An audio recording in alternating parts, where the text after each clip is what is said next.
සුබ සන්ධ්‍යාවක් වේවා. අද උදැසන මං කලාව දේශනාවෙන් සජීව විකාශනයේ බාධාවක් ඇති වන නිසා එම දේශනාව නැවත වරක් ඔබට ගෙන්ට මං සූදානම් සිටිනවා. මම විශ්වාස කරනවා මේ දේශනාව ඔබට ආශිර්වාදයක් වේ කියලා. අපි දෙවියන් වහන්සේගේ වචනේ අද බලන්න යනවා. මගේ මාතෘකාවේ වෙලා ඇදහිල්ලේ ස්ථිරව සිට ගැනීම. ඇදහිල්ලේ ස්ථිරව සිට ගැනීම. අපි එපිස පොතේ 6 වෙනි පරිච්ඡේදයේ 10 වෙනි පදයේ සිට අපි 16 වෙනි පද දක්වා කිව්වා නම් මම ඒ පදවල ඔක්කොම කියන්න යන්නේ. අපේ දේශනාවට අවශ්‍ය වෙන පදවල කීපයක් පමණක් මම දේශනා කරන්න යනවා. එපිස 6:10 මෙසේ කියනවා. ඉතින් ස්වාමින් වහන්සේ තුලද උන්වහන්සේගේ ශක්තියේ බලවත්කමෙහිද බලවත් වේල්ලා. යක්ෂයාගේ උපායවලට විරුද්ධව සිටින්ට නුඹලාට පුළුවන් වන පිණිස දෙවියන් වහන්සේගේ සියලු යුධ ආයුධ පළඳ ගනිල්ලා. ඒකත් එක්කම 13 වෙනි පදය කියනවා. එබැවින් නපුරු දවසේදී විරුද්ධව සිටින්ට සියල්ල සම්පූර්ණ කරගෙන ස්ථිරව සිටින්ට පුළුවන් වන පිණිස දෙවියන් වහන්සේගේ සියලු යුධ ආයුධ අරගනිල්ලා. මෙතන බලන්න පුළුවන් අපට ස්ථිරව සිට ගැනීම ගැන මම විස්තර කියන්න යන්නේ. සිට ගැනීම ගැන කතා කරනවා නම් අපි දෙවියන් වහන්සේගේ දරුවෝ පළමුවෙන්ම ඇදහිල්ලෙන් සිට ගන්නට පුරුදු වෙන්න ඕනේ. ඒ වගේම සතුරාට විරුද්ධව සිටින්නත් දැනගන්න ඕනේ. ඒ වගේම දෙවියන් වහන්සේගේ පොරොන්දුව අරගෙන ඒ පොරොන්දුව මත විවේකයක් අරගෙන විදියට සිට ගන්නත් අවශ්‍යයි. බයිබලයේ බලනවා නම් සිට ගැනීම ගැන බොහෝ විදියට කතා කරලා තිබෙනවා. උදාහරණ ගත්තා නම් දැන් අපි කියපු විදියට ඇදහිල්ලේ අපි ස්ථිරව සිට ගන්නට පුළුවන්. ඒ වගේම ස්වාමින් වහන්සේ තුල අපි ස්ථිරව සිට ගන්නට පුළුවන්. ඒ වගේම දෙවියන් වහන්සේගේ අනුග්‍රහයෙන් නැත්නම් කරුණාවෙන් අපි ස්ථිරව සිට ගන්නට පුළුවන්. තවත් කියන්න පුළුවන් ඕනේ නම් අපි යේසුස් වහන්සේව පුද්ගලයේ ගලංකාට පිළිගත් සියලුම දෙවියන් වහන්සේගේ දරුවෝ එක ආත්මයෙන් සිට ගන්නට පුළුවන්. ඒ වගේම දෙවියන් වහන්සේ දුන්නා වූ නිදහසෙන් අපිට සිට ගන්නට පුළුවන්.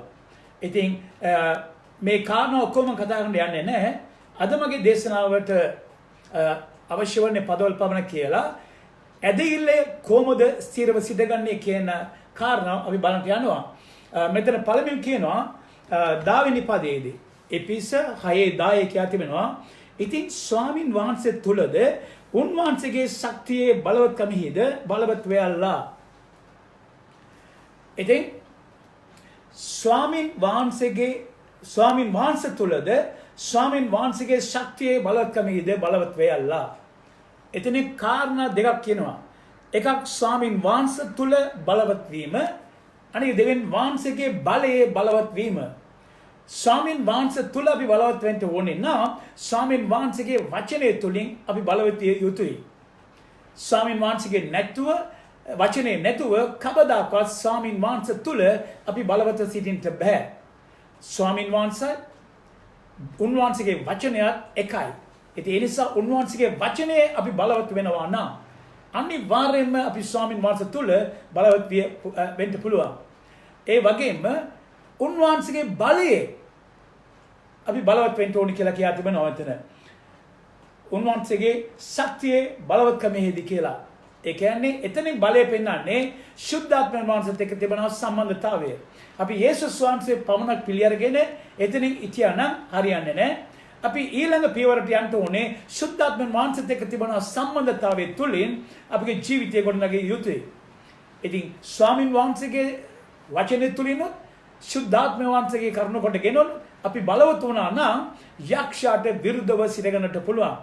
මතක තියාගන්න අපගේ ශක්තියෙන් අපගේ හැකියාවෙන් අපගේ ශාරීරික බලවත්කමෙන් කවදාකවත් යක්ෂයාව පරාජයට පත් කරන්නට බෑ. යක්ෂයාව පරාජය ඒ නිසා තමයි අපි කියුවේ අපගේ පොරපෙදීමේ විලා මාංශයත් එක්ක රුධිරයත් එක්ක නොවේ. තවත් ආකාරයෙන් කියනවා නම් මනුෂ්‍යත් එක්ක නොවේ. අපගේ පොරපැදීම වෙලා මෙතන 12 වෙනි පදේ කියලා තිබෙනවා මක්නිසාද අපේ පොරපැදීම වනාගේ මාංශයට සහ රුධිරයට විරුද්ධව නොව අධිපතිකම් වලට පරාක්‍රමධාරීන්ට මේ අන්ධකාරයේ ලෝකේ මුලාදයන්ට ස්වර්ගයේ ස්ථානවල සිටින දුෂ්ටකමේ ආත්ම සේනාවන්ටත් විරුද්ධවයි කියලා. ඒ කියන්නේ යක්ෂයාටත් ඔහුගේ සේනාවටත් විරුද්ධ තමයි අපගේ පොරපැදීම තියන්නේ. ඉතින් මේ පොරපැදීමේදී අපිට පැහැදිලිව පේනවා මේක ආත්මික පොරපැදීමක්. මාංශයේ පොරපැදීමක් නොවේ. අපි ශාරීරිකව උසමාත සරල තිබෙන්න පුළුවන්. උඟක් ශක්තිය තියෙන්න පුළුවන්. ඒ ශක්තිය අශුද්ධාත්මයට සඳහන් කරන්නට මදි. කරන්නට බෑ. මේක ආත්මික සටන. ඒ නිසා තමයි ස්වාමීන් වහන්සේ තුළනොත් උන්වහන්සේගේ ශක්තියේ බලවත්කමෙනුත් අපි බලවත් විය යුතුයි. ඉතින් මෙතන යාකෝබ පොතේ 5 වෙනි පරිච්ඡේදයේ යාකෝබ පොතේ 5 වෙනි පරිච්ඡේදයේ 16 වෙනි පදයේ මෙසේ කියනවා.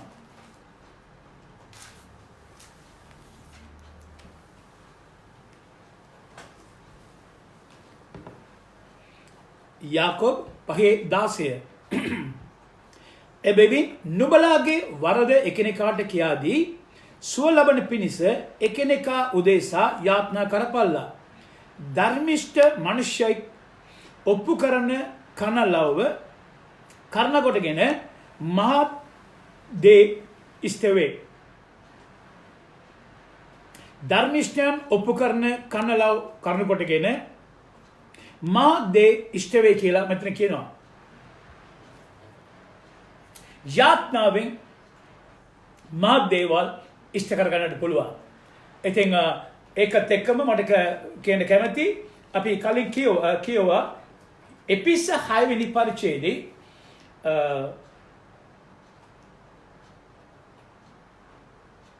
thank you Jesus නපුරු දවස ගැන කතා කරනවා. 13 වෙනි පදේ එබැවින් නපුරු දවසේදී විරුද්ධව සිටින්නත් කියලා මෙතන කියා තිබෙනවා. නපුරු දවස කියලා කියන්නේ අපට විරුද්ධව යක්ෂයා ක්‍රියා කරන සීලම දවස නපුරු දවස. අපට බාධා කරන යක්ෂයා විසින් බාධාවක් ඇති වෙනවා නම් අසාර්ථක වීමක් ඇති වෙනවා නම් විනාශයක් ඇති වෙනවා නම් අපගේ බලාපොරොත්තුව නැති වෙනවා නම් අපගේ ආශිර්වාදය නැති වෙනවා නම් සතුට සමාදානය සහනය නැති වෙනවා නම් ඒ දවස් සියලු දේම නපුරු දවස. ඒක යක්ෂයා විසින් සාදන ලද දවස. සමහර විට මේ නපුරු දවස කියලා කියන්නේ අපි ප්‍රේම කරන අපගේ පවුලේ අපේ ඥාතීන් කවුරු හරි මැරෙන්න පුළුවන් නැති වෙන්න පුළුවන්. ඒක පවුලේ අයට නපුරු දවසක්. ඒ වගේම ආර්ථිකව අපි කඩා වැටෙනවා නම් ඒක නපුරු දවසක්. ශාරීරික සුවයෙන් අපි අසාර්ථක වෙනවා නම් ඒක අපට සිදුවෙන නපුරු දවසක්. පවුලේ සමාදානය කැඩෙනවා නම් නපුරු දවසක්. ස්වාමි පුරුෂයා භාර්යාව සමග තිබෙනා වූ ප්‍රේමයේ සම්බන්ධව ඒකෙන් බාධාවක් ඇති වෙනවා නම් ඒක නපුරු දවසක්. ඉතින් මේ කාරණාවලකම දෙවියන් වහන්සේ මනුෂ්‍යයන්ට දෙන්නේ නැහැ. මේ කාරණාවල් යක්ෂයා විසින් අපිව නැති කරන්නට යක්ෂයා ගෙනාපු කාරණාවල්. ඒ නපුරු දවසේදී ඒ වගේ නපුරු දවසක් ඇති වෙනවා නම් ඒකට කොහොමද අපි මුහුණ දෙන්නේ? දැන් අපේ දෙවියන් වහන්සේගේ දරුවන්ට තිබෙන පුරුද්දක් තිබෙනවා. කාට හරි ප්‍රශ්නයක් තිබෙනවා නම් කරදරයක් තිබෙනවා නම් වේදනාවක් තිබෙනවා නම් දුකක් තිබෙනවා නම් කෙලින්ම දෝනවා අඳුරන අනිත් ඇදහිල්ලවන්තන් එකතු කරමින් යාත්නා කරන්නට. මම ඒකට විරුද්ධ නැහැ. එක දෙයක් අපි දැනගන්න ඕනේ. අපි ප්‍රේම කරන්නා වූ අපගේ සහෝදර සහෝදරිවරුන් හැම වෙලේම අපිත් එක්ක ඉන්නේ නැහැ. විශේෂයෙන්ම නපුරු දවස් කියලා කියන්නේ සමහර අයට ඔබත් එක්ක සම්බන්ධ වෙලා යාත්‍රා කරන්න හැකියාවක් ඇති. සමහර විට ඒ අවස්ථාව ලැබෙන්නේ නැහැ. ඒ වෙන අවස්ථාවකදී අපි කොහොමද මුහුණ දෙන්න යන්නේ තනින් ඉන්නකොට? සමහර කණ්ඩායමක් ඉන්නවා ප්‍රශ්න ඇති වුණ ගමන්ම කෙලින්ම යනවා සභා පාලකතුමා ළඟට දෝගෙන යනවා යාත්‍රා කරගන්නට. නැත්තම් වෙන කවුරුරි දේශකෙක් ළඟ දුවගෙන යනවා යාඥා කරගන්නට. මමත් සභා පාලකෙක් මම යාඥාට විරුද්ධ නැහැ. බයිබලයේ කියලා තිබුණා දෙන්නේ එක්සත්ව යාඥා කළා නම් ඒක බලේ ඒක ප්‍රශ්නට විසඳුම තිබුණා කියලා දෙවියන් වහන්සේ යාඥාට උත්තර දෙනවා. නමුත් ඒ දේශකයෝ සභා පාලකයා පවා හැම වෙලේම අපිත් එක්ක ඉන්නේ නැහැ. ඒ නිසා එමෙවැනි අවස්ථාවකදී අපි නපුරු දවසේ මූණ දෙනකොට දේවල් වලට මූණ දෙනකොට අපි කොහමද ඒ ස්ථානයේ අපි ක්‍රියා කරන්න යන්නේ? සමහර අය ඉන්නවා තමන්ගේ ජීවිතයේ තිබෙන ප්‍රශ්නේ විසඳුම නැති නිසා අවුරුදු ගණනාවක් මේ ප්‍රශ්නේ ඇදගෙන යන නිසා යක්ෂයා දිගටම පහර ගන්න නිසා සුභාරංචි රැස්වීමට අනිකුත් සභාවල තිබෙන රැස්වීම වලට අරේ දෝන මේ දිනවා අර සභාවට දෝන මේ සභාවට තියෙනවා අර රැස්වීමට දෝන මේ රැස්වීමට දෝන කියලා. නමුත් හැම වෙලෙම රැස්වීම සිදු වෙන්නේ නැහැ. ඒ වෙනි අවස්ථාවකදී අපි කොහොමද මුණ දෙන්න යන්නේ? මම එකක් කියන්නම්. මෙතන බයිබලයේ අපි කියවුවා ස්වාමීන් වහන්සේ තුලද උන්වහන්සේගේ ශක්තියේ බලවත්කමේද අපි බලවත් වුණා නම් අපට පුළුවන් අපට යක්ෂයා ගෙනා වූ සියලුම ප්‍රශ්න වලට විසඳුම ලබා ගන්නට. යක්ෂයා අපට විරුද්ධව ක්‍රියා කරනකොට අපට පුළුවන් ඒ යක්ෂයාට විරුද්ධව අපි සටන් කරන්නට. මට මතක කරන්න කැමති එක කාරණාවක්. යක්ෂයා කෙනෙකුව විනාශ කරන්නට සැලසුම් දාගත්තා නම් එක සැරයක් ਉਹ ක්‍රියා කරලා නතර වෙන්නේ නැහැ. මම අපි සම්පූර්ණව විනාශ වෙන තුරු ਉਹ පිටිපස්සෙන් ඉඳලා අපිට පාර ගන්නවා. නැවතවර කියනවා නම් නැවත තව විදිහට කියන්න ඕනේ නම් අපිට කියන්න පුළුවන් යක්ෂයා අපි විනාශ කරන්න පටන් ගත්ත කාරණාව පැය 24ම දවසේ සතියේ දවස් 7ම අවුරුද්දේ දවස් 365ම අපිට විරුද්ධව ක්‍රියා කරයි. නොකඩව උනන්දුවෙන් ਉਹ ක්‍රියා කරයි අප විනාශ කරන්න පිණිස. ඒ නිසා අපට විරුද්ධව යක්ෂයා ක්‍රියා කරනවා නම් අපි කට වහගෙන නිකන් අනිත් පැත්ත හැරලා නිදා ගන්නට බෑ. අපි යක්ෂයාට විරුද්ධව සටන් කරන්නට අපි පුරුදු වෙන්න අවශ්‍යයි. ඉතින් ඒක සටන් කරන්න ඕනේ නම් අපි ඇදහිල්ලෙන් ස්ථිරව සිටිය යුතුයි. ඉතින් තව පදයක් අපි කියමු බයිබලේ 1 කොරින්ති 16 වෙනි පරිච්ඡේදයේ 13 වෙනි පදය. 1 කොරින්ති 16 වෙනි පරිච්ඡේදයේ 13 වෙනි පදය. අවදිව සිටපල්ලා එදෙගිල්ලේ ස්ථීරව සිටපල්ලා පුරුෂයන් මෙන් සිටපල්ලා ශක්තිමත් වෙයල්ලා. මෙතන පවුල්තුමා කොරින්ති සභාවට ලියනකොට කියනවා අවදිව සිටපල්ලා. ඒ අවදිව සිටින්න ඕනේ. යක්ෂයා කපටි. යක්ෂයා ඇවිල්ලා යම් කිසි දෙයක් අපට විරුද්ධව සැලසුම් දාලා තිබෙනවා නම් අපි නැති කරන්න සැලසුමක් දානවා නම් අපටම දන් නැති විදියට අපිට විරුද්ධව ਉਹ ක්‍රියා කරයි. බයිබලයේ කියනවා තිබුණා යක්ෂයා විලා පරම සර්පයා කියලා. තනකොළේ සර්පය එනවා නම් අපිට පේන්නේ නැහැ. ඒ වගේම අපි විනාශ කරන්න ක්‍රියා කරන යක්ෂයා අපිව විනාශ කරන තුරු ਉਹ කොයි වගේ ක්‍රියාත්මක ක්‍රියා කරනවද කියලා අපිට අඳුනා ගන්න බෑ, තේරුම් ගන්න බෑ. ඒ නිසා තමයි අපි අවදිව සිටිය යුතුයි. මෙතන පෞල්තුමා කියනවා අවදිව සිටපල්කා. ඒ කියන්නේ යක්ෂයා විලා සමහරට අපිට බලන්න පුළුවන් විදිහට ක්‍රියා කරයි, සමහර විට බලන්න බැරි විදිහට ක්‍රියා කරයි. ඒ නිසා අපි අවදිව සිටිය යුතුයි. ඒට හේතුව බයිබලයේ කියවා තිබෙනවා 1 පේතෘස් 5 වෙනි පරිච්ඡේදයේ 8 වෙනි 9 වෙනි පදයේ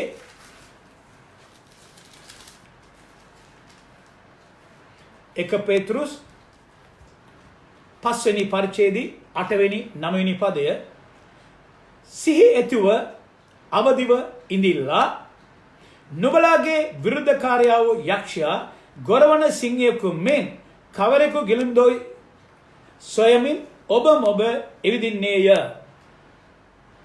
ලෝකයේ සිටින නුඹලාගේ සහෝදරින් කෙරෙහි එම දුක්ම පෙමිණෙන බව දැන නුඹලාගේ ඇදහිල්ලෙහි ස්ථිරව සිට යක්ෂයාට විරුද්ධව සිටපල්ලා. මෙතන කියා තිබුණා යක්ෂයා දෙවියන් වහන්සේට විරුද්ධව ක්‍රියා කරන්නට බෑ. දෙවියන් වහන්සේට ලං වෙන්න උඩ බෑ. ඒ නිසා තමයි දෙවියන් වහන්සේගේ දරුවන්ට පාරදී දෙවියන් වහන්සේ දුක දෙන විදියට ඔව් ක්‍රියා කරනවා. ඉතින් මෙතන කියා තිබෙනවා යක්ෂයා බලන්න 8 වෙනි පදේ සිහිතුව අවදි සිටපල්ලා. නුඹලාගේ විරුද්ධකාරයා වූ යක්ෂයා අපගේ විරුද්ධකාරයා මනුෂ්‍ය නොවේ. මනුෂ්‍යන්ව යක්ෂයා පාවිච්චි කරන්න පුළුවන්. නමුත් අපගේ විරුද්ධකාරයෝ මනුෂ්‍ය නොවේ. අපගේ විරුද්ධකාරයෝ වල යක්ෂයා. ඔව් මොන කියන්නේ මෙතන ගොරවන සිංහයෙකු මෙන් කවරෙකු ගිලිම් දෝයයි කියා සොයමින් ඔබ මොබ එවිදින්නේය. යක්ෂයා බලන්නේ දෙවියන්ගේ දරුවෝ ගිලන්ට. ඒ නිසා තමයි අපි අවදිව සිටිය යුතුයි. අපි ඉඩ දෙන්න බෑ. right? ඊට පස්සේ කියා තිබෙනවා ඇදහිල්ලේ ස්ථිරව සිටගනින්න කියලා. ඇදහිල්ලේ සිටිය ගත්ත නැත්නම් යක්ෂයාට විරුද්ධව සිටින්නත් බෑ. යක්ෂයාගේ උපායවලට අපි හිර වෙනවා, අපි විනාශ වෙනවා. ඒ නිසා තමයි අපි ඇදහිල්ලේ සිට ගන්න ඕනේ. ඒට හේතුව වෙවිලා අපි ඇදහිල්ලේ ක්‍රියාත්මක වෙනවා නම්, ඇදහිල්ලේ සිට ගන්නවා නම් දෙවියන් වහන්සේ අපේ පක්ෂ අපේ වෙනුවෙන් ක්‍රියා කරන්න පටන් ගන්නවා. උන්වහන්සේගේ බලය අප වෙනුවෙන් ක්‍රියා කරන්න පටන් ගන්නවා. ඇදහිල්ලේ සිට ගන්න ඕනේ. මම කාරණා කීප දෙනවා ඒ ගැන. ඊට පස්සේ මෙතන කියා තිබෙනවා බලන්න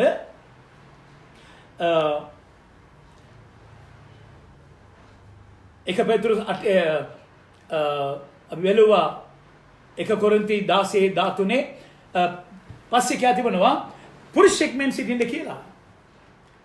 ඒ කියන්නේ ශක්තිමත්ව අපගේ ඇදහිල්ලෙන් ශක්තිමත්ව සිට ගන්න ඕනේ. වෙටි නැත්නම් නැවි සිට නැතුව පුරුෂෙක් මෙන් කෙලෙන් සිටගෙන යක්ෂයාට විරුද්ධව අපි මුහුණ දිය යුතුයි. ඒ වගේම කියනවා අපි ධෛර්යමත්ව සිට ගන්න ඕනේ කියලා. ශක්තිමත්ව සිට ගන්න ඕනේ. මම එක කියන්න කැමතියි. ධෛර්යය නැතුව ඇදහිල්ල ක්‍රියා කරන්නේ නැහැ. දෙවියන් වහන්සේ අප වෙනුවෙන් සිටනවා කියලා හිතනවා නම් අපේ පක්ෂයට අයිති නම් දෙවියන් වහන්සේ අපි විශ්වාස කරනවා නම් කිසි දෙයකට බය වෙන්න අවශ්‍ය නැහැ. බය ඇති වෙනවා නම් අපි කවදාවත් ඇදහිල්ලෙන් සාර්ථක වෙන්න බෑ. බය විලා යක්ෂයාගේ ඇදහිල්ල දෙවියන් වහන්සේගේ. ඉතින් ඒ නිසා මේ කාරණාව අපගේ මනසේ තියාගෙන මේ කාරණා සම්බන්ධව අපි සාර්ථකව ගොඩනගා ගන්නට අවශ්‍යයි. ඒක තැන් බලන්න 2 කොරින්ති 1:24 2 කොරින්ති 1:24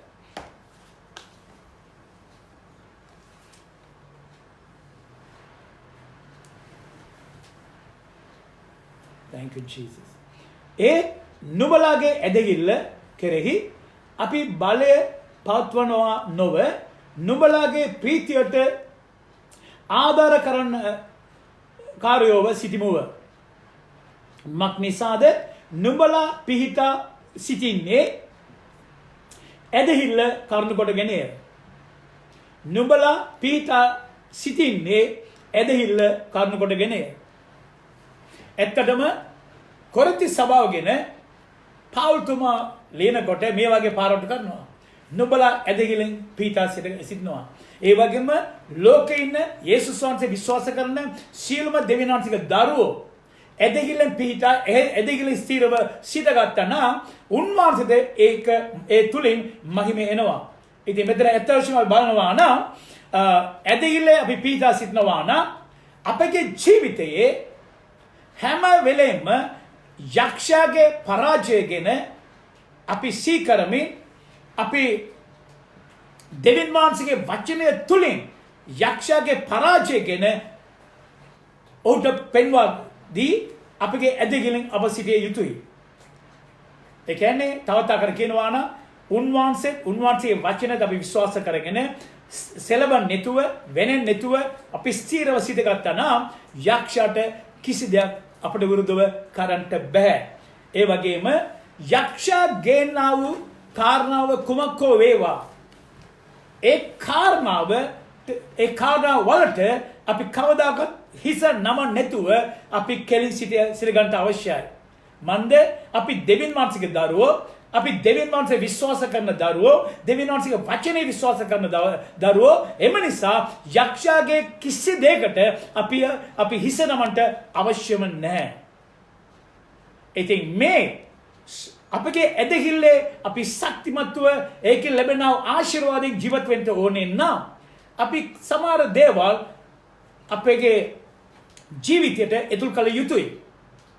ඒ කියන්නේ අපි දෙවියන් වහන්සේ විශ්වාස කරනවා, දෙවියන් වහන්සේගේ වචනේ විශ්වාස කරනවා, දෙවියන් වහන්සේ බොරු කියන මිනිසෙකු නොවේ. උන්වහන්සේ කතා කරනවා නම් ඒක සත්‍යයි. උන්වහන්සේ කවදාකවත් වෙනස් කරන්නේ නැහැ. උන්වහන්සේගේ වචනයත් වෙනස් කරන්නේ නැහැ. උන්වහන්සේගේ වචනේ යම් කිසිදක් කියා තිබෙනවා නම් ඒක ස්ථිරයි. ඒක දෙවියන් වහන්සේ ඉදිරියේදී ඒක නීතිය. ඒ නිසා අපි එදගිල්ලෙන් යම් කිසි කාරණා වෙනුවෙන් සිත ගන්නවා නම් වෙන සැලසුම් ඒ කාරණා සම්බන්ධව දාන්න නැතුව සිත ගන්නට දැනගන්න ඕනේ. ඒ කියන්නේ දැන් සමහර ඉන්නවා පළමුවෙන්ම අපි දෙවියන් වහන්සේ විශ්වාස කරනවා කියලා යාත්නා කරගෙන අපි කාරණාව පාර දෙනවා. ඒක හරි ගියේ නැත්නම් මේක කරමු කියලා තව සැලසුමක් දා ගන්නවා. මම කියන්නම් දෙවෙනි සැලසුම තුන්වෙනි සැලසුම දාගෙන හැම තැනකින්ම ඇදහිල්ල ස්ථිර නැහැ. ඇදහිල්ල ක්‍රියා කරන්නේ නැහැ. ඉතින් ඒ නිසා අපි දෙවියන් වහන්සේ විශ්වාස කරනවා නම් එයා පමණයි, උන්වහන්සේගේ වචනය පමණයි අපි විශ්වාස කළ යුතුයි. වෙන සැලසුම් දාගන්න අවශ්‍යව නැහැ.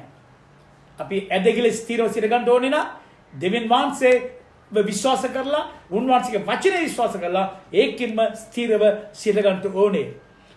ඒ වගේම දෙවෙනි කාරණාව වෙවිලා අපි අපගේ ඇදහිල්ලෙන් ස්ථිරව සිට ගන්න ඕනේ නම් අපගේ බුද්ධියෙන්, අපගේ ශක්තියෙන්, අපගේ හැකියාවෙන්, අපගේ දැනුමෙන් කවදාකවත් සිත ගන්න හොඳ නැහැ. ඒ කියන්නේ දෙවියන් වහන්සේගේ බලයත් එක්ක අපගේ බලය සම්බන්ධ කරන්න බෑ, ලං කරන්නත් බෑ. යක්ෂයා බලන්නේ කොහොමද කියවනම් දෙවියන් වහන්සේ විශ්වාස කරන මනුෂ්‍යව වටවන්න බෑ. ඒ නිසා යක්ෂයා මොන කරන්නේ තමන්ගේ හැකියාවෙන්, තමන්ගේ ශක්තියෙන් සිත ගන්න කියලා යක්ෂයා අපිව උනන්දු කරයි. අපගේ ශක්තිය, අපගේ හැකියාව, අපගේ දක්ෂකම කුමක වේවා ඒවා යක්ෂයා ගේන ප්‍රශ්න වලට විසඳුම ලබා දෙන්න බෑ. ඒ නිසා අපිව විශ්වාස කරන්නේ නැතුව ස්වාමින් වහන්සේව විශ්වාස කළ යුතුයි. බයිබලයේ කියතිබෙනවා මනුෂ්‍යව විශ්වාස කරන තැනැත්තා වෙලා අපිත් එතුළුව මනුෂ්‍යව විශ්වාස කරනවා නම් මනුෂ්‍යගේ හැකියාව, මනුෂ්‍යගේ ශක්තිය, මනුෂ්‍යගේ දැනුම අපි විශ්වාස කරනවා නම් අපි සාපලද්දෝයි කියලා තමයි බයිබලය කියන්නේ. දෙවියන් වහන්සේ පමණක් අපි විශ්වාස කරනවා නම්, උන්වහන්සේගේ පොරොන්දු, උන්වහන්සේගේ වචනේ පමණක් අපි විශ්වාස කරනවා නම් අපගේ ඇදහිල්ලෙන් ස්ථිරව සිට ගන්නට පුළුවන්. තවත් කාරණාවක් තමයි දැනගන්න ඕනේ. අපි බලාපොරොත්තු වෙන දේ කාගෙන්ද අපි ලබා ගන්න යන්නේ? දෙවියන් වහන්සේ තමයි මගේ සීලම කාරණාවට සම්බන්ධ කරනවාද? එසේ නැත්නම් අනිත් දේවල් ඒකට සම්බන්ධ කර ගන්නවාද? කොහෙන්ද මගේ ආශිර්වාදය එන්නේ? දෙවියන් වහන්සේගෙන්ද නැත්නම් මනුෂ්‍යයෙන්ද? දෙවියන් වහන්සේගෙන්ද නැත්නම් අපේ ව්‍යාපාරයෙන්ද? දෙවියන් වහන්සේගෙන්ද නැත්නම් අනිකුත් වෙන කාරණාවල් වලින්ද? මතක තියාගන්න. ඒ වගේ විශ්වාස කරනවා නම්, ඒ කියන්නේ දෙවියන් වහන්සේ හැර අනිත් දේවල් වලට අපි විශ්වාසය තබාගෙන ජීවත් වෙනවා නම් කවදාකවත් අපගේ ඇදහිල්ලේ අපි ස්ථිරව සිට ගන්නට බෑ. යාකෝබ පොතේ 4 වෙනි පරිච්ඡේදයේ 7 වෙනි පදයේ මෙසේ කියනවා. යාකෝබ 4:7 එබැවින් දෙවියන් වහන්සේට යටත්ව සිටපල්ලා නමුත් යක්ෂයාට විරුද්ධව සිටපල්ලා එවිට ඔහු නුඹලා වෙතින් පලා යනවා ඇත. බලන්න මෙතන කියලා තිබුණා එබැවින් දෙවියන් වහන්සේට යටත්ව සිටපල්ලා. තවත් අකර කියනවා නම් දෙවියන් වහන්සේට යටත් වීම ඇවිල්ලා දෙවියන් වහන්සේගේ වචනයට යටත් වීම. දෙවියන් වහන්සේගේ වචනේ කුමක් කියා තිබෙනවද? උන්වහන්සේගේ වචනයට අපි යටත් වෙනකොට උන්වහන්සේට අපි යටත් වෙනවා. උන්වහන්සේගේ වචනයට යටත් වෙන්නේ නැතුව කවදාකවත් යක්ෂයාට විරුද්ධව ක්‍රියා කරන්න බෑ. ඌ පලා යන්නේ නැහැ. ඒ නිසා පළමුවෙන්ම අපි දෙවියන් වහන්සේටත් උන්වහන්සේගේ වචනයටත් අපි යටත් වෙලා ඒකට පස්සේ උන්වහන්සේගේ ස්වාමින් වහන්සේ තුලත් ස්වාමින් වහන්සේගේ වචනේ තුලත් අපි සක්මත් වී උන්වහන්සේ තුල උන්වහන්සේගේ බලයෙන් සක්මත් වෙලා ඉන්නවා නම් යක්ෂයාට විරුද්ධ වෙනකොට ඔහු අපගෙන් පලා යනවා. ඒක අපි දැනගන්න ඕනේ. ඇදගෙන ස්ථිරව සිටින්න මේකත් පියවරක්. ඇදගෙන සිටගෙන ඇත්තටම යක්ෂයාට විරුද්ධ වෙන්න අපි දැනගන්න ඕනේ. දැන් අපිට දන්නවා සමහර විට යක්ෂයා මොන කරන්නේ අපට විරුද්ධව දේවල් කරලා අපි අසාර්ථක වීමට පරාජයට පත් කරන්නට නැති කරන්නට යක්ෂයා ක්‍රියා කරන්නේ.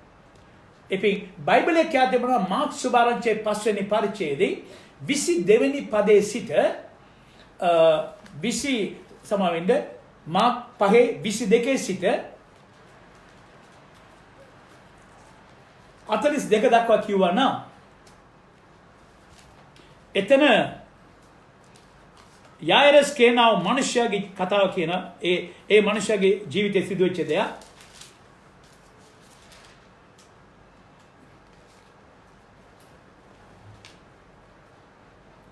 විසි දෙවනි පදයේ මම 21ත් කියන්නම්. යේසුස් වහන්සේ නැවත ඔරුවෙන් එගොල්ලට කල මා සමෝයක් උන්වහන්සේ ළඟට රැසුවෝය. උන්වහන්සේද මුහුද ළඟ සිටිසේක. එකල සිනගොගේ මුලාදේනියන්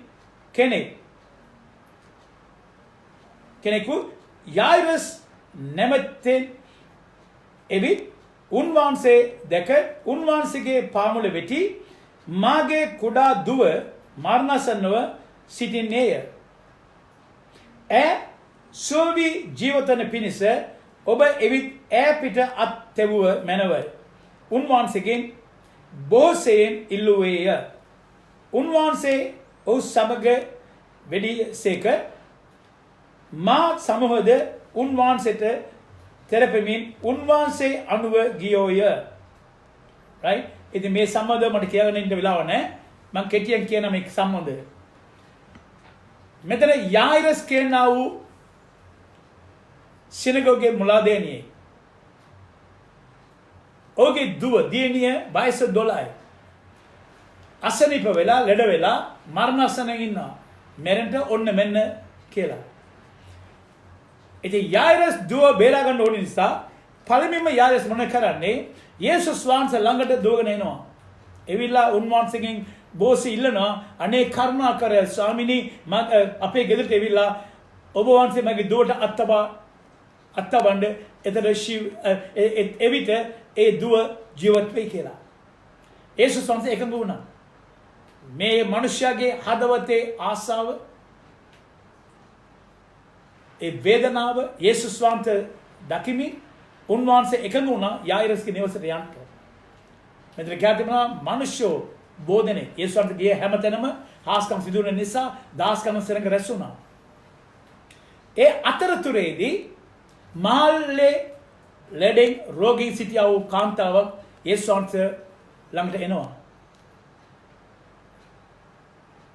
ඉතින් යේසුස් වහන්සේ යායිරස්ගේ නිවසට යන ගමන් මෙදාරියේදී මේ කාන්තාව එවිලා යේසුස් වහන්සේගේ සලුවට අත තබනකොට මේ සභාවම කතා කෙටි කියන්නේ යේසුවේ ලබා ගත්තා. යේසුස් වහන්සේ කියනවා මා තුළ ඉඳලා බලේ පිටත් ගියා.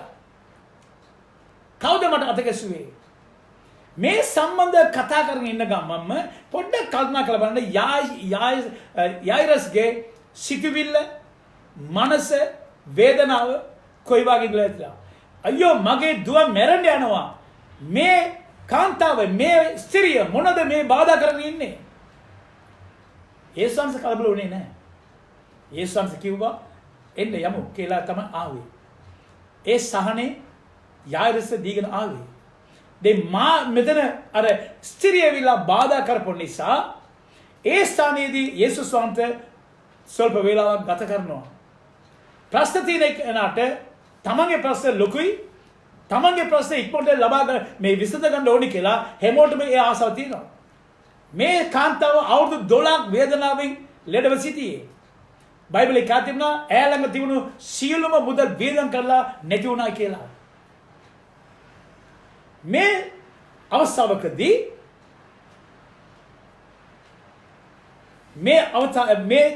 මේක සිදු වෙන මොහොතේදී යායිරස්ගේ නිවසේ ඉඳලා කට්ටියක් එනවා. එවිලා යායිරස්ට පණිවිඩ දෙනවා ගුරුතුමාට බාධා කරන්න එපා, කරදර කරන්න එපා. ඔබතුමාගේ දුව මැරුණා. ඉතින් යායිරස් තීරණ ගන්න කලින් යේසුස් වහන්සේ වහාම බයිබලයේ කියනවා යේසුස් වහන්සේ ඒකට එවුම්කම් දුන්නා කියලා. එවුම්කම් දීපු ගමම පළමුවෙන්ම යේසුස් වහන්සේ කිව්වේ යායිරස් බය වෙන්න එපා, විශ්වාස කරන්න කියලා. මොකද අපි අසාර්ථක වෙනකොට, අපි පරාජයටපත් වෙනකොට, ආයත් බලාපොරොත්තුක් නැහැ කියලා ස්ථානෙට එනකොට අපගේ ඇදහිල්ලෙන් අපි සැලවි ඒ කාරණාව අත්හැරලා එතනින් ඉවර වෙන්න බලනවා. මේක දැනගෙන සිටියා වූ යේසුස් වහන්සේ යායිරස් කියනවා යායිරස් නුඹ පටන් ගන්නකොට කොහොම මාව විශ්වාස කරලා එන්ට කිව්වාද? ඒ ඇදහිල්ලෙන් නුඹ සිතගන්නේ බය වෙන්න එපා. ඒක තමයි ඔබත් මාත් අද කරන්න ඕනේ. අපගේ ප්‍රශ්න කුමක් වේවා. සමහර විට පිටස්තර බලනකොට අපට අනාගතයක් නැහැ, අපට බලාපොරොත්තුවක් නැහැ, හැමදේම කඩා වැටුණා. දැන් මොනව කරන්නේ? අත් අරිමු. මේකේ ප්‍රයෝජනයක් නැහැ කියලා ස්ථානෙට හැමෝම අපි තල්ලු වෙනවා. ඉතින් යේසුස් වහන්සේ කියන යායිරස් බය වෙන්න එපා. ඒ යේසුස් වහන්සේ එදා යායිරස්ට කතා කරපු ඒ යේසුස් වහන්සේ අද ජීවමානව සිටිනවා. ඔබගේ ප්‍රශ්න කුමක වේවා, ඒ ප්‍රශ්න මැදදී ඔබට විසඳුම දෙන්නට, ඒ කියන්නේ මරණ තත්ත්වයේ තිබෙන දේවල් වලට ජීවනය දෙන්නට ජීවනයේ අධිපති යේසුස් වහන්සේ අද දින අප මැදේ ඉන්නවා. ඒ නිසා ඇදහිල්ලේ ස්ථිරව සිට ගන්නට අවශ්‍යයි. සැලෙන්න එපා, අත්හැරෙන්න එපා, අධර්මත් වෙන්න එපා, බය වෙන්න එපා. යේසුස් වහන්සේ ඔබගේ කාරණා කුමක වේවා ඒ කාරණාව සම්පූර්ණ කරන්නට බලවත් සිටිනවා. තව කාරණා බලනවා නම් ඉතින් මම ඇදහිල්ලෙන් කතා යනවා. දැන් සමහර විට ඕගොල්ලෝ කල්පනා කරනවා ඉතින් මේ ඇදහිල්ල කියලා කියනවානේ මේ මොනවද කොහොමද කියලා. මම කෙටියෙන් කියන කැමති ඇදහිල්ල කතා කරනවා නම් උඟාක් වෙලාව අවශ්‍යයි. වචනේ අනුව ටික කාරණා මම බෙදා ගන්න කැමතියි. රෝම පොතේ 12 වෙනි පාර්ශ්වයේදී 3 වෙනි පදේ කියනවා අපි හැමෝටම අපි යේසුස් වහන්සේව පුද්ගලික ගැලවුම් කාර්යය පිළිගන්න මොහොතේදී අපි හැමෝටම දෙවියන් වහන්සේ ඇදහිල්ලේ ප්‍රමාණය දෙනවා දීමනාවක් හිටියට. ඉතින් කවුරුත් අපි දෙය බලලා කියන්න බෑ ඌට නැත්නම් ඔහුට ඈට ඇදහිල්ල නැහැ කියලා කිසි කෙනෙකුට කියන්න අයිතිය නැහැ. වචනේ කියනවා අපි යේසුස් වහන්සේව පිළිගත් දවසේදී අපට දෙවියන් වහන්සේ ඇදහිල්ලේ ප්‍රමාණය දීමනාවක් හිටිය දීලා තිබෙනවා. ඉතින් යුදස් පොතේ කියා තිබෙනවා 20 වෙනි පාර්ශ්වයේදී නුඹලාගේ ශුද්ධ ඇදහිල්ල පිට නුඹලාම ගොඩනගීම ගනිමින් කියලා. අපට දෙවියන් වහන්සේ දුන්නා වූ ඒ ඇදහිල්ලේ ප්‍රමාණය අපිම ගොඩනගා ගන්න ඕනේ කියලා උන්ව එතන ධෛර්යමත් කරනවා. ඉතින් කොහොමද මේ දෙවියන්ට දුන්නා වූ ඇදහිල්ල අපි කොහොමද ගොඩනගා ගන්නේ? රෝම පොතේ 10 වෙනි පරිච්ඡේදයේ 17 වෙනි පදේ කියනවා ඇදහිල්ල ඉන්නේ එසීමෙන්. මේ සමහර විට අපට පරීක්ෂා වෙනවා මේ දේශනාවට මම එවුම්කම් දුන්නා නේද කියලා. එක සැරයක් එවුම්කම් දුන්නු නිසා ඇදහිල්ල ඉන්නේ නැහැ.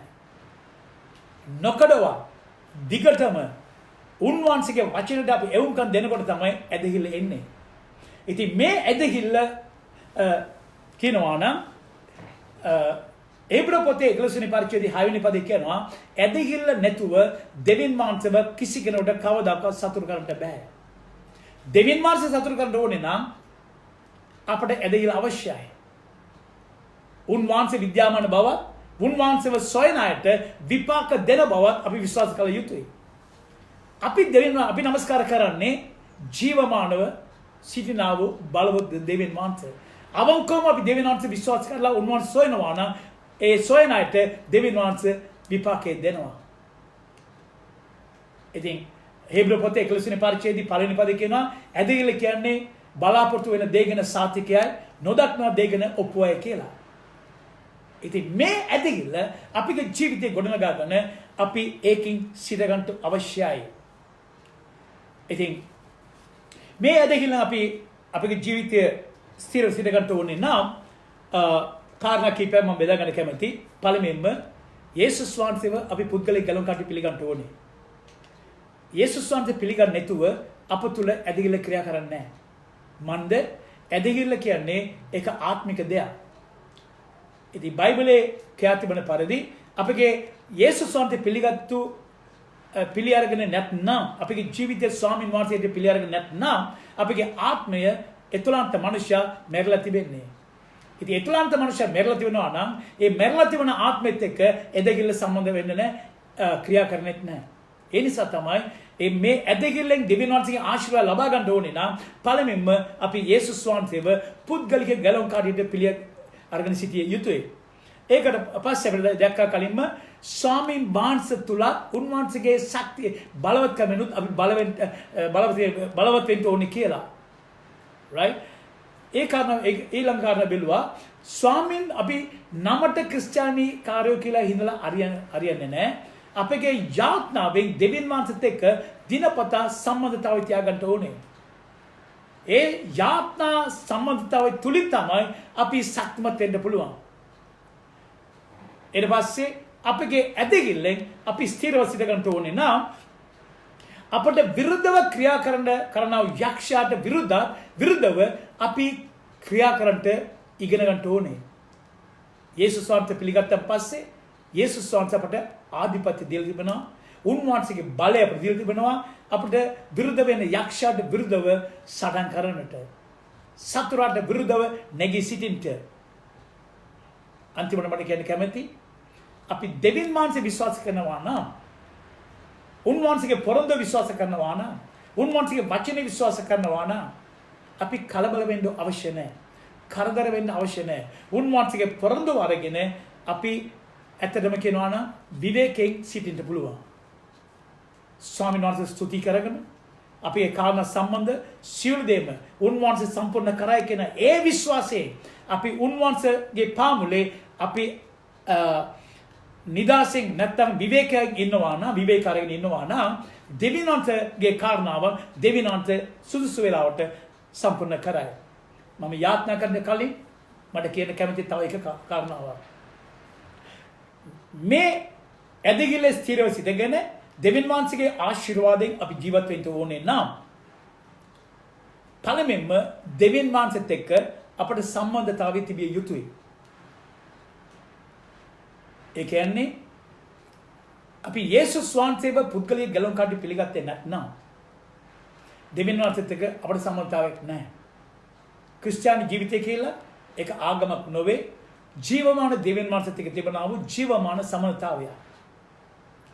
ඉතින් ඒ සම්බන්ධතාවය ගොඩනගා ගන්නට බයිබලයේ කියා තිබෙනවා රෝම පොතේ 10 වෙනි පරිච්ඡේදයේ 9 10 පදේ කියලා තිබෙනවා. යේසුස් වහන්සේව අපගේ මුඛයෙන් ප්‍රකාශ කරමින් පියව දෙවියන් වහන්සේ උන්වහන්සේව මලවුන්ගේ නැගිට බව අපගේ හදවතේ විශ්වාස කරනවා නම් අපිට පුළුවන් ගැලීම ලබා ගන්නට, නැවත උපාදානය ලබා ගන්නට, දෙවියන් වහන්සේගේ දරුකම ලබා ගන්නට.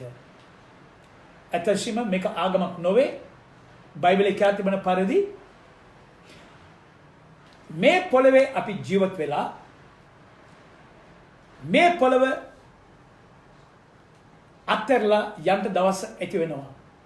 මරණයෙන් පස්සේ අපගේ අනාගතය සදාකාල ජීවනයේ කොයිද අපි ගත කරන්න යන්නේ? බයිබලයේ කියලා තිබෙනවා එක්කෝ ස්වර්ගය නැත්නම් අපාය. මිනිසෙක් පණ පිටින් ඉන්නකොට ගන්න තීරණය තමයි එක්කෝ ස්වර්ගය නැත්නම් අපාය. මරණයෙන් පස්සේ අපගේ පවුලේ අය, ඥාතින අය කරනා වූ ආගමික ක්‍රියාව තුලින් කවදාකවත් මිනිසෙක්ව ස්වර්ගයට යවන්න බෑ. ඉතින් බයිබලයේ කියලා තිබෙන පරිදි යේසුස් වහන්සේ කිව්වා මාර්ගයේද සැබෑවද ජීවනයේද මමය.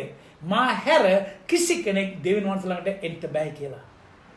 ඒ නිසා ප්‍රේමවන්ත සහෝදර සහෝදරනි, බයිබලයේ කියලා තිබෙනවා කිසි කෙනෙක්, ඒ කියන්නේ දුෂ්ටය පවා විනාශ වෙන එක දෙවියන් වහන්සේ කැමති නෙවෙයි.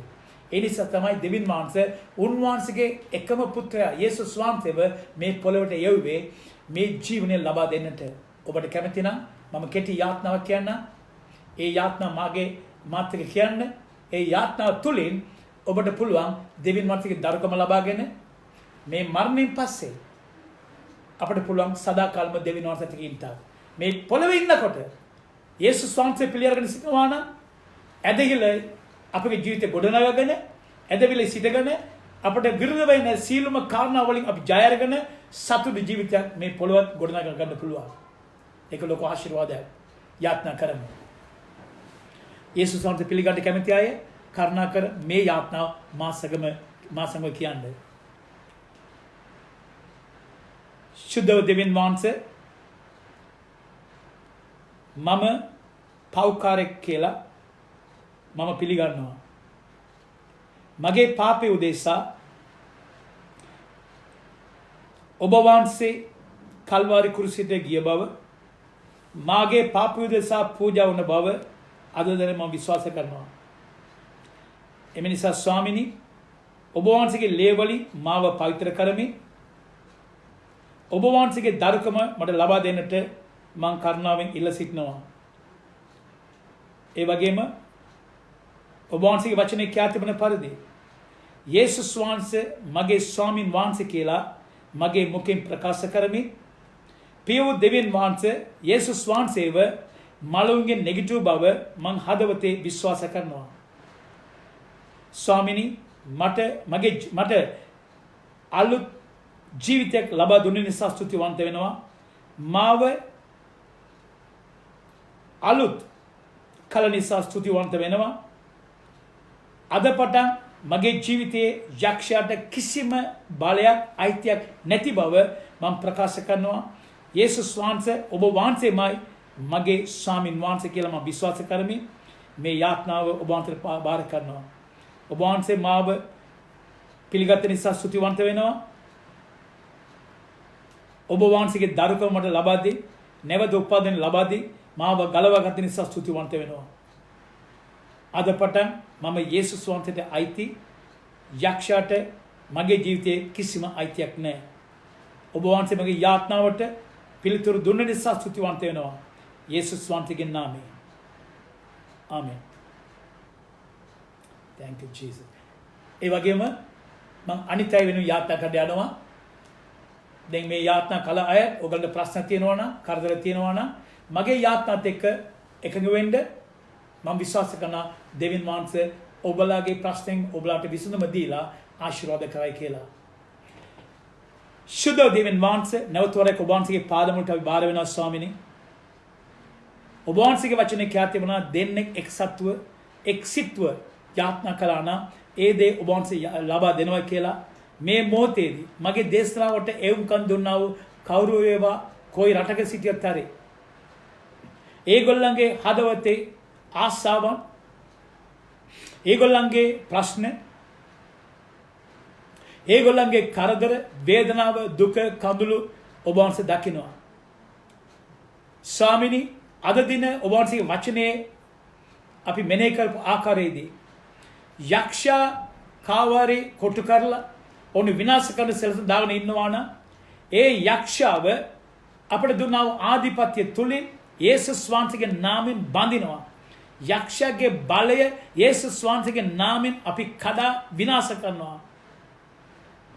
ස්වාමිනී, ඔබ වහන්සේගේ බලය මේ මොහොතේදී නිදහස් කරමින් ඒ ප්‍රශ්න වලින් සිටිනා වූ ඔබ වහන්සේගේ දරුවන්ව මේ මොහොතේදීම නිදහස් කරන්න කියලා මම යාඥා කරනවා.